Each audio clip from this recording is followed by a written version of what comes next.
دودھ سے بری ہوئی مسجد جو کہ پاکستان میں واقع ہے، خیبر پختونخوا کے علاقے مانسہرہ میں یہ مسجد موجود ہے، جس کی تعمیر میں پانی کا بالکل استعمال نہیں کیا گیا بلکہ دودھ کا استعمال کیا جاتا تھا۔ اس مسجد کی تعمیر میں خیبر پختونخوا کے علاقے مانسہرہ میں ایک مسجد موجود ہے جو کہ دودھ والی مسجد کہلائی جاتی ہے، اور دودھ والی مسجد اس لیے کہلائی جاتی ہے کہ اس کی تعمیر میں پانی کا استعمال نہیں بلکہ دودھ کا استعمال کیا گیا ہے، اور اس کی تعمیر کے لیے خاص طور پر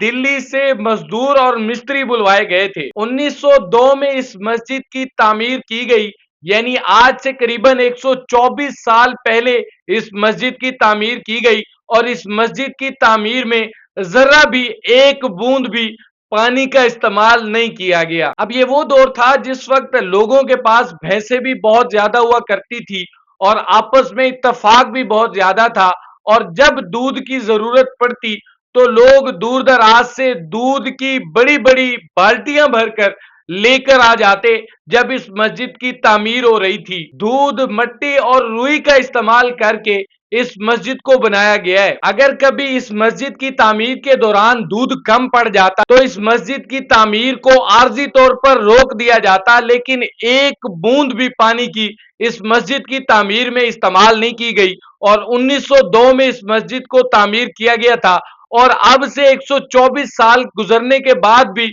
اس مسجد کی تعمیر و مرمت کا کام دوبارہ نہیں کیا گیا۔ ویسے یہ مسجد موجود ہے کیونکہ اس کو بڑے اخلاص کے پاکستان ساتھ میں تعمیر موجود کیا گیا تھا۔ آج بھی اسی حالت میں یہ مسجد موجود ہے، ایک بار بھی اس کی تعمیر و مرمت کا کام دوبارہ نہیں دودھ، کیا، روئی اور اسی مٹی حالت کی میں مدد یہ مسجد موجود ہے۔ اس کے دروازے بھی اسی حالت میں موجود ہیں، مضبوط دروازے ہیں جو آج بھی ویسے کے ویسے قائم ہیں، اور اسی شان و شوکت کے ساتھ یہ مسجد سے موجود ہے۔ بنائی گئی اس کے بیت تاریخی الخلا مسجد جو کہ جو 1902 میں بنائے گئے تھے، اب ان کو استعمال نہیں کیا جاتا۔ یہ 1902 میں تعمیر ہونے والی پاکستان کی بلکہ دنیا بھر کی شاید وہ واحد مسجد ہوگی جس کی تعمیر میں دودھ کا استعمال کیا گیا اور پانی کی ایک بوند استعمال نہیں کی گئی۔ وہاں پر رہنے والے مقامی لوگ یہ کہتے ہیں کہ اس کی تعمیر و مرمت کا کام ایک بار بھی نہیں کیا گیا۔ 1902 سے یہ اسی شان و شوکت کے ساتھ قائم ہے، بالکل ویسے ہی موجود ہے۔ اس کے جو کاریگر تھے ان کو